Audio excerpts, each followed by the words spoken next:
Welcome to the Experts Podcast, where we take you behind the scenes of what it really means to be in the media. Featuring interviews with media-stable experts and some of Australia's prominent media. We'll break down some of the myths, the fears, the skills and the knowledge needed to succeed in the media. The Experts Podcast is for the business owner, communicator, PR professional, leader of industry, or anyone looking to develop their profile to be a recognised expert. The Experts Podcast is powered by Media Stable. Well, hello everyone. It's also powered by Carmen Braidwood. Thanks for having me. Power you. Yes, good work, Carmen. Nick Hayes here. Hi, Great to be speaking with you, and we've got an influencer in the room, Carmen. We have someone who doesn't work for a living, according to 99% of Australians. Doesn't work for a living? One of the hardest working persons in Australia. Hello, Ashleigh Jade. Hi, thank you for having me. Set the record straight, won't you? Oh, I certainly will. Look, I know a lot of people think that we just take a pretty photo and post it online, but there is a lot more that goes behind that little square that you see on the gram. You work very, very hard. Thank and you. Your influence is high. Is it just the numbers of people that are following you that is your influence? No, I don't think it is. You know, it's more about the community that you build. So the values that I hold and what it is that connects us all together. You know, I could be talking about something I'm very passionate about and that will connect with one person. We don't want to cater and be liked by all. That's not the goal. Mm-hmm. Whoever will gravitate towards me, and it's the same, how we make friends in real life. It's the same online. I think, Carmen, when we go to events and things, that's how... even on Instagram, that's how we meet a lot of the people that we know is online. Yeah, it is, after all, social media. So it really should, I think, replicate what we do socially in real life. And yeah. I think that hits the nail on the head. But let's face it, Ashleigh, you probably meet people all the time who say something like, well, what happened? Did you just wake up in the morning and decide to be an influencer? How did it happen? It was kind of accidentally. I used to use Facebook to post all my beauty pageant photos and everything, and wanted to keep it separate from my personal profile. So if my friends wanted to follow, they could. If they didn't want to, that's fine too. And I posted on there, and then Instagram came about. So then I just moved over to the next platform. You always got to dip your toes in each platform that comes about. So you're ahead of the curve always? I think so, yeah. I'd like to say I've only just started back on TikTok again, though. We'll jump into that later. But yeah, I would just share what I was doing in the modelling world, and because I was travelling overseas and a lot of brands, they saw I was doing photo shoots and being posted in magazines, that they wanted to be involved in that too. So they wanted to start sending me their products, which was a really exciting thing because the word influencer didn't have the term that it does now. Yeah. So I think I was being an influencer before it was a thing. How early were they? I mean, please send me free stuff. My name's Nick Hayes. Send me free stuff. But that never happens to me. Is that what happened at the beginning? They just send you stuff and hoping that you will put it forward on your sites, on your social media, so that people go, oh, Ashleigh Jade's using it. I need to use it. Yeah, I could see where social media was going. So I would look at what the products were that I was already using, and I would post about it and then hope that that brand would then come on Instagram because, they weren't on yet. So some weren't even on Instagram yet. So it was really exciting. Always check and see when they were on, and then I would start I'd reach out to brands all the time. So when I used to work shift work in my graveyard shifts, I would email companies and introduce myself and let them know that I had a photo shoot coming up, and I would love to be wearing their products or their brand in my shoots, and they would get like back then the exposure thing worked really well, but it doesn't work as well now. Now you need to come to the party with some genuine analytics, some results. Yeah, so now we have insights. We can see all of that behind what's going on in someone's page. That if a brand works with somebody, they want to make sure that it is their ideal target audience as as well. It can't just be gimme, you can't just expect a pretty dress or whatever. Transaction. Yeah, it's a business it needs to be an equal exchange for the brand and the influencer as well. Yeah, I mean, they got so professional, Carves, didn't it? It It's just did. sort of like all of a sudden you're going out on a hunch, and then all of a sudden now you've got to present the business case for actually being a representative of that brand. And by the same token, I think that brands have had to realise that you can't just send people free stuff and hope for favourable comment. Yep. That's not enough. Like, at the end of the day, I got to a point where I said, look, I can't keep taking on your free stuff because I don't have the time to make the content to do it justice. If you're sending me $600 worth of free stuff, that's a certain amount of posting that I don't have time to make Again, anymore. I'm going to put it out there. If you want to send me $600 worth of free stuff, I'm taking it. Nick, Okay. what would be your ideal brand to work with? Oh, well, anything that's got alcohol in it is a good start. They're always looking for people. Are they? Yes. Oh, jeepers, I'd be their poster boy. The after poster boy too, not the before. Don't overconsume. No, but I probably never thought of it like that, and I don't have nearly the following or anything like that would warrant that. But it is amazing. I think the hard work is what people probably don't realise, because when a brand does come to you and say, "Look, we want to present something," and how many times have you been asked, "Can you create a viral video for me?" I think there's always the pressure that they might want the video to go viral, but the expectation of that happening is very unlikely, because we now have to include, if it's a paid partnership, you have to include that in the guidelines in your post. And so everybody knows that when an influencer uses the paid partnership toggle on Instagram, that it doesn't push out to as many people. And so you've already got that fighting against you. It's a paid advertisement. The viral potential is significantly reduced. I think, but you stick it with your brand. Your brand is so important to you that the people that follow what you do know that you're genuine, you're authentic about the kind of brands that you represent. That's fair to say? Absolutely. And I think I have full confidence knowing that my audience also know that if I took on something that was a little bit left of field, they'd be like, is she all right? Yeah. Is this the Ashleigh that we know? And they would question that. One time, one of my captions wasn't allowed to have emojis in it. I use emojis in everything. Oh, yeah. Right. Yeah, they say it so much. And someone messaged me to make sure that I was okay, which I thought was amazing. And they were like, it's all a part of your brand voice and image. And they recognize that in me. So so it was really nice that they noticed that. Now, you've started to take your content to a place where you're influencing influencers as well, aren't you? Can you tell us about where that's come from? You seem to be out there really advising other people how to do what you do.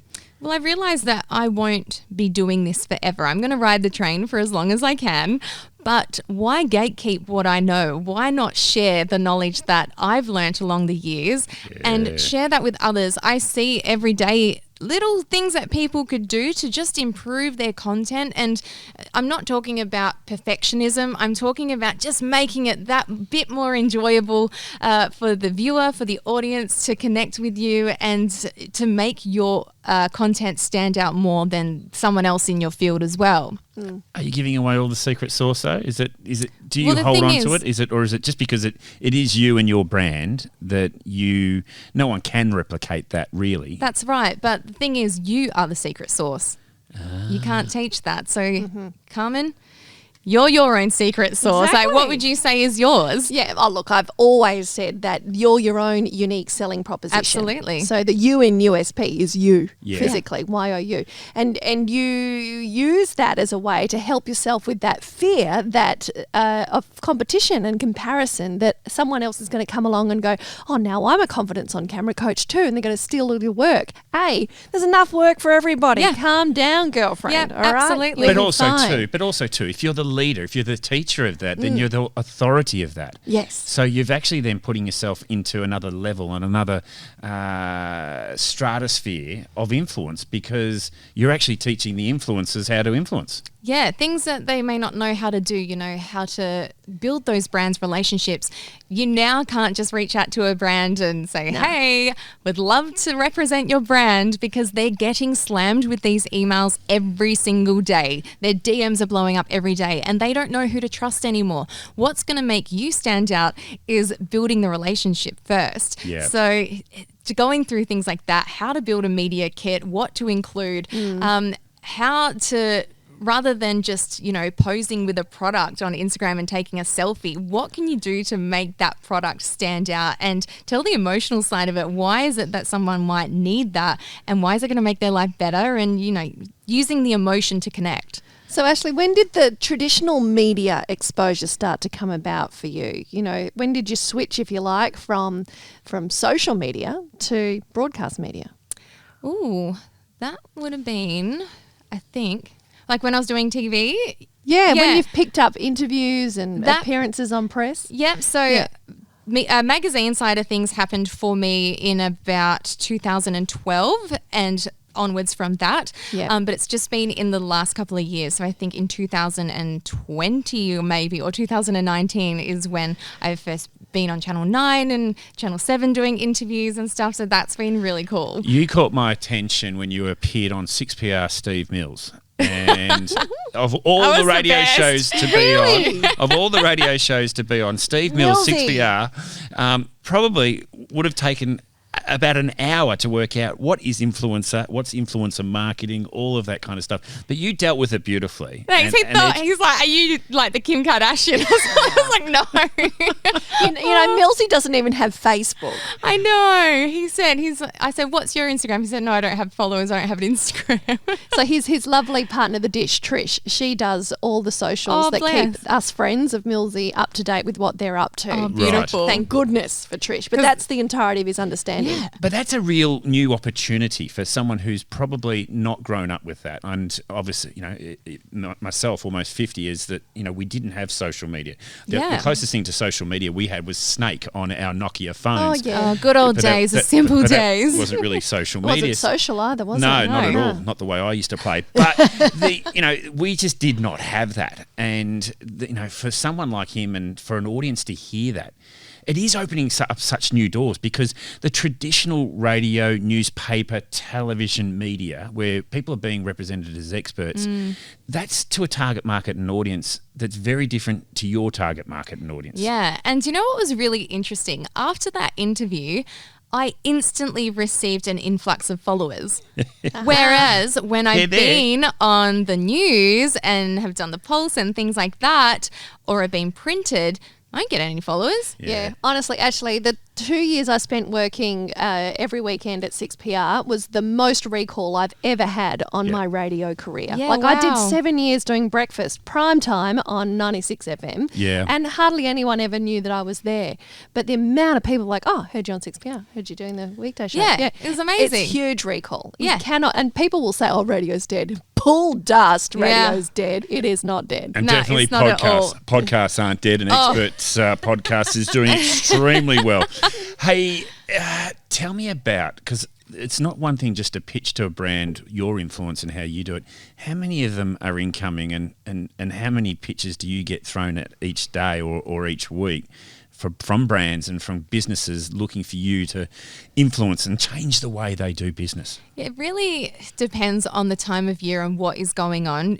Leading up to Black Friday sales and Christmas is always the busiest time. I think that a brand should really hop on that 2 months prior, lock your influencers in, because what an influencer can do for you is take away that pressure of you creating the content. Like they can take the photos, the videos, that's their expertise. You can then focus on parts of your business that needs to be done. So that's the great thing about investing in these influencers, is they can take care of that side of things. So I think, going back to your question, like on average, I might get a couple a day. Maybe every 2 days I might get a couple come through. It really just depends on what's going on. And that could be from brand collaboration proposals to event invitations to MC work.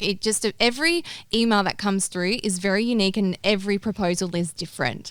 So there's not really then a hard and fast rule as to how they propose something to you. It's more about whether or not you align with the brand. Yeah, absolutely. And most of them have already been following me, and they like what it is that I do. They know how I work. They might use one of my photos or a video as reference as to, oh, I really like what you did with this one. Sure. And that's the vibe that I'm going with. I mean, a brand that's really grungy and dark probably isn't going to reach out to me, because if you go on my page, it looks like a rainbow has spewed all over it. And then you put a pastel filter over Yeah. it. Yeah, I know. And I see that coming through in the brands you work with. They're people and brands who kind of align with that. So it's either being well curated, or I think what else is happening, and I'm a big fan of this, you're creating content that says, this is exactly who I am. You're being really clear, you're being really consistent, and then your inbox is only full of people who already want to work with you. Yeah, it's basically it's a portfolio really of the work that you've done and who you are, and incorporating that into the work that you've put out there. And I think, your vibe attracts your tribe, as they say, and it's really attracting my ideal client being a brand. I think you nailed it there when you talked about a brand who sort of knows who you are, what you stand for, the kind of posts that you put out there, because they've done their homework.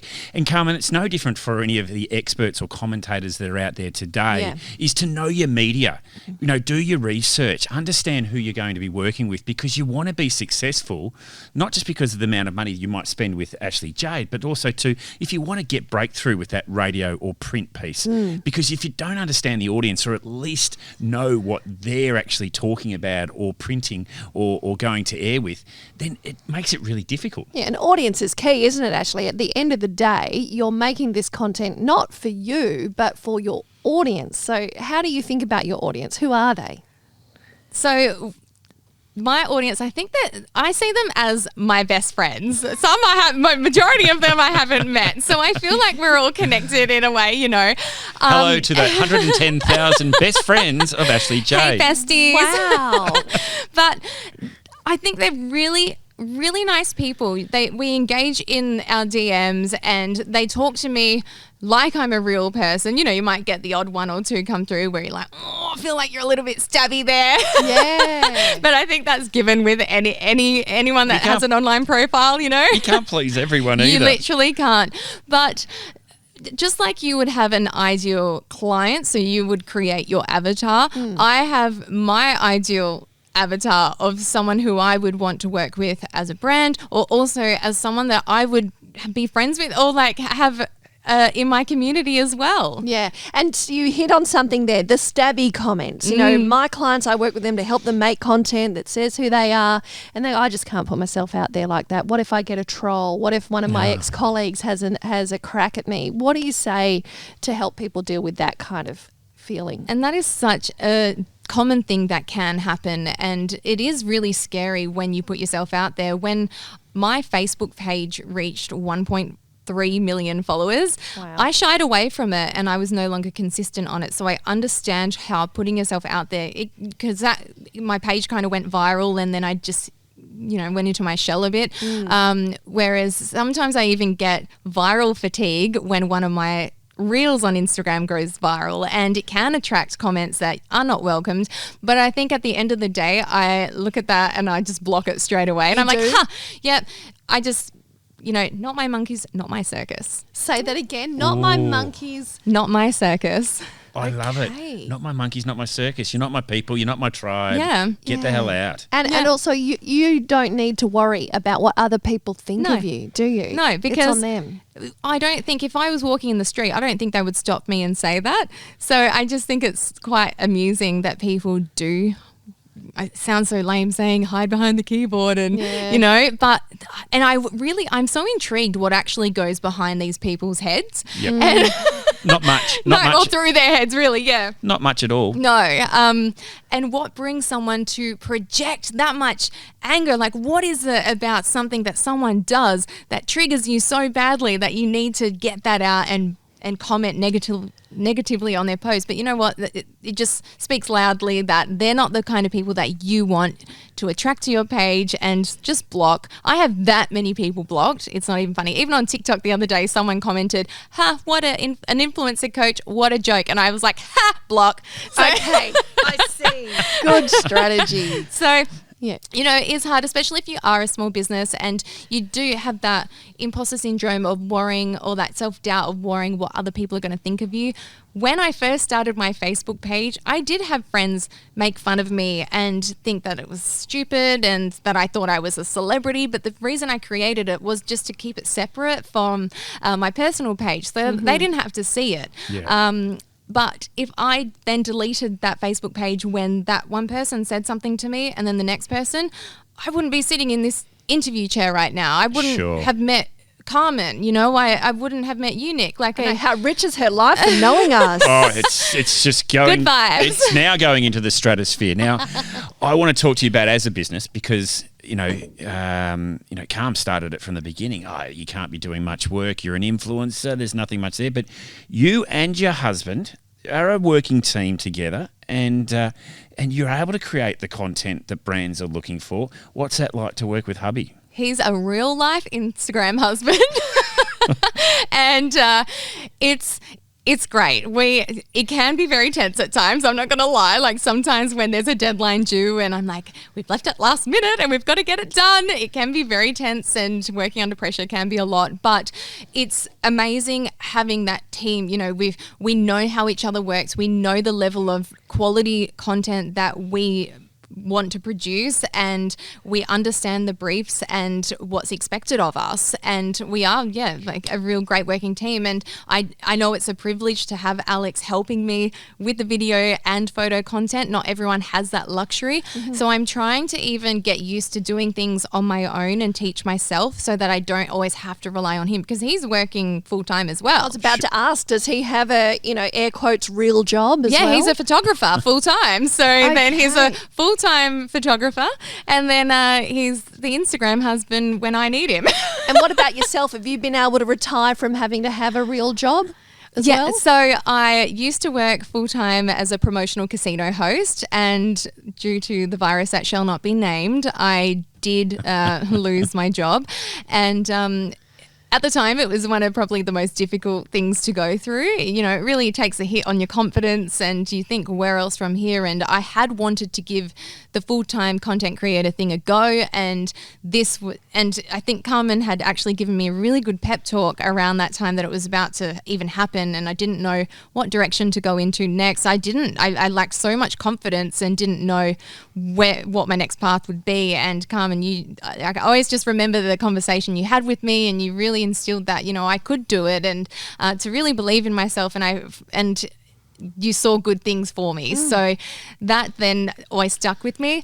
And then I was doing it full time. I created more space to be able to work with the brands that I really love, and also create the fun things, like take people behind the scenes of how I create things or do things or come up with the idea of things, and show people sneak peeks of how it is that I go about things. So, so I created that space, and it's been a wild ride since 2 years now, 2 years or year and a half that I had left the casino. I'm so pleased to hear that. And now it's funny, Nick, Ashleigh was sitting there completely doubting herself, whereas to me, it just seemed obvious. And I think that just proves that sometimes you just need to get an outside head on your career, on your life, on whatever it is that is causing a little bit of angst right now. Yeah. Just view it the same way someone else would. Yep. If you can do that within yourself, and if you can't, bring in that coach or that person who's going to go, hey, what are you doing? You can do this. Oh, investing in a coach is honestly the best thing, because I didn't know what the next path would be. And it wasn't until a business coach in Perth, she reached out to me and she was like, you were catching up with me and having coffee. We caught up, and she proposed being my coach for a bit, just to help me set up. She was like, this is what I think you could do. You know everything Instagram. You know everything influencers. Like, you could start a coaching business. And I thought, what are you talking about? That's not a thing. I said, coaching's not a real job. That's exactly what I said to my coach. I'm sitting with two of the best coaches in the country, and they just doubted whether they actually should have been coaches in the first place. Literally. And so I just was like, okay, Well, as I say, if you talk, what is it that you can talk about fluently? That's your passion or something that excites you. It's Instagram. It's influencing. It's showing people that there is more to it and what is involved in it, and that really lights me up. And so I was like, okay, I'm going to give this a go. And the night that I pressed live on my coaching, like the first week booked out. So it was just amazing. I think it's when you don't go out to do what you're doing right now, and it was something that you've been either nervous about, you were pushed into, or were didn't naturally feel that that's going to be your place, is where you're probably best serving the very people that you're looking after, because you didn't go out to do this. No. This was something that your experience, your knowledge, your background has got you to, and I think they're the best teachers. Yeah, it is. It's that where that natural interest level just kind of takes you, and it's the thing that seems obvious to you that everybody else goes, no, sorry, that's not actually obvious to me. That's the thing you need to be teaching. Yeah, and other people can always, as you said, can see that potential in you, and it just takes somebody else to shake you up a little bit and wake you up, and so you can see your potential too. Now, Ashleigh, 1.3 million on Facebook, 111,000 on Instagram. TikTok. Now, Will Schofield has advised both Carmen and I, we've got to get onto TikTok. Should have been on it yesterday. Okay. Yeah. What is it? What's the future of social media? Where are you going to take this, your brand? Is TikTok the place to be as well? I think TikTok is a whole nother world. So on Instagram, it is quite curated, and you are targeting a specific person, your ideal customer or person to be a part of your community. And on TikTok, you have no idea where your video is going to end up. There's the For You page. So you could be creating videos of absolutely anything in your day, something that how it is that you set up for a podcast, and that could pick up and go viral. I had one of my videos that it took me 5 minutes to do. I had unpackaged a backdrop, so a coloured backdrop, and I just showed how it was that I put it together. Within seconds of posting it, it's at 500 and something thousand views. Wow. And it went mental, and I was like, why did that go viral? You just don't know what's going to go crazy. Now, is that vanity metrics that are kicking into place there, or are we looking for real engagement with these people? Because are they just looking at because they've got nothing better to do, or is it we actually finding audiences there? Are we finding our new market? Well, with TikTok, what happens is if the longer watch time, the more it's going to get pushed out, because it tells TikTok, hey, this piece of content is exciting, it's interesting, it's entertaining, or it's educational, and so we're going to show it to more people. But you can also see where it's been shared. So it's being shared to people. People are tagging their friends in it, like, we need this, let's get one. Oh, we need this for the shoot. Or they're asking questions. So there's the engagement happening on it. People are interested. So it's pushing it out to photographers or social media influencers, all that. And the brands then do have an opportunity. A lot of people will say to me, oh no, my clients aren't on TikTok. Is that they true? are. You never know where your audience are hiding. I could have a secret thing that I don't share that I'm interested in, but so those pocket of people are my ideal people because they're also interested in it. You don't know where your ideal people are always hiding. I got 30,000 hits on a tweet. Yeah. And I thought that was through the roof. What did you say? No, it wasn't what I said. It was a video. It was a little video. I've got a little bit of I won't say a fetish. Look, I like water, so I like to collect water off anywhere I can and put it onto my grass. Okay. Actual? Is this actual? Yeah. Out of the sky, right? Yeah. It flows water down that's in my glass. flows down the road, and then I flow it and divert it onto my grass. But that video went bananas, and and I think maybe it should have been on TikTok and putting it out. You could repurpose the content. But correct. That's where I was going with repurpose. You can use that content. It's evergreen. Use it on all your platforms. Yeah. So if you're listening out there and you've traditionally always just used LinkedIn, you might have a Facebook page or Instagram, Twitter. Use all of them because it's one good piece of content shouldn't just be shared on just one platform. Send it out far and wide. Yeah, absolutely. And the great thing with TikTok is it can be messy. It can be just 8 seconds, 10 seconds, it can go up to 3 minutes now, a video. So it really doesn't have to be that thought out. I set myself a little task this year. I was like, right, I want to vlog for 7 days straight just to see what happens because my page was on... Sorry, what was that vlog? Vlogging is when you document your day in a video. So kind of like YouTube, yeah, how got people do daily day in the life of. Video blog. Yeah, a video blog. God, I'm glad I've got two of the best here in front of me right now. Sorry, I should have explained. No, it's just I'm ancient. And it's really easy to do, just taking video footage of everything that you're doing that day, throw it together and do a voiceover over the top. And so I was like, right, I want to do this, see what happens with my page. I had about 8,000 followers. And as of yesterday, I've now reached 10,300, sorry. Yeah. Yep. And that's from a week of daily vlogs. Yeah. Yeah. That's Okay. great take-up, isn't it? Yeah. I mean, and when you think about it, and for everyone that's listening is, the traditional audience numbers of a television program, let's say the Today Show or Sunrise, you're looking at, 300,000 odd people. I'm sitting across here from Ashleigh Jade that's got 110,000 just on Instagram. Yeah. Come on. And a lot of those people, I bet, will have a notification pop up every time you do anything because they are that engaged and connected in your community. Well, I hope they've turned notifications on. If they don't, I'll find you. No, kidding. Well, as long as you find them and don't block them, because I tell you what, don't say anything naughty to Ashleigh.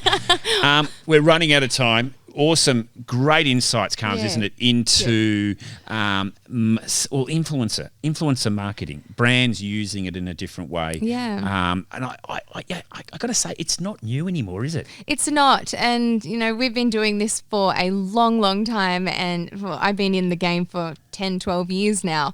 And it's only in the last couple of years where it's picked up its meaning, and now brands are taking it on board and like, right, we actually have to invest this. We need to make influencers a part of our marketing strategy because they really do have the potential. You said earlier that you don't really have that many followers, but you don't have to have a large amount of followers to connect or have influence, You made me feel better now. You are connected and influential. Yeah. Well done, because Nick. you do have influence. I think everybody has influence. Yeah. It's how you use it. Just not on social media, that's all. Amongst our friends and people, you do, and clients and all those networks that you create. And what I love about our chat we've just had with Ashleigh is that she's demonstrated, yes, social media is where it's at and you've got to get your act together with that. But where did she see an uptake? When she did some AM radio in Perth. Oh, yeah. With a little bit of Millsy. A little bit of Millsy action. Probably the last person that would have had to have gone, excuse me, what the hell's influencer marketing? Hey, Ash, if people want to get in contact with you, how can they do it? Find me on the Instagram at It's Ashleigh Jade. All my email and everything is on there. Just connect on there. It's easier. Watch the influx of numbers come up just after this so. podcast gets released. Hashtag the Experts Podcast. There Yes, you go. absolutely. When you're listening to it, take a screenshot, post it to your stories and make sure that you tag us so that we can see where you're listening, and then I can share it on my stories and then we connect. There we go. Look at this. We're going to be big. We're going to be big, Carmen. Oh, I can't believe it. Hey, thanks for coming in, Ash. It was a really great insight into that whole world. And you actually do work. I know how hard you work. It's just poking the bear a little bit. Yeah. Hey, Carms. Good one. Another good one. Yeah, another one in the bank. Another one in the bank. Well, we look forward to having your company next week when we speak to another media or another expert. Have a great week. You've been listening to the Experts Podcast, powered by Media Stable.